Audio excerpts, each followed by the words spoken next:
Michal. A my bychom vám dneska chtěli představit Dva zvláštní hosty. prvním je Chili. trapná chvíle. To je to Kuba. Nožík, na nožíku. Zdar. A druhý je Aška Meňáková. Ty krávu. Ty vole, Pomoc!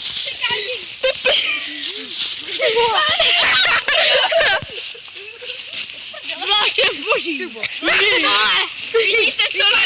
Vidíte, co naši obyvatelé našeho města všechno vyhodí. Ale do prdela, tak to byl průser. Hele, vole. Petře, to bylo dobrý, co? No, a teď druhý. Aška Meňáková.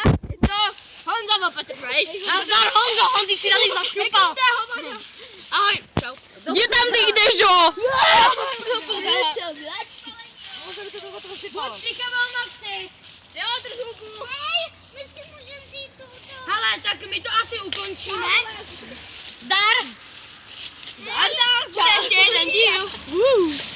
Ty vole,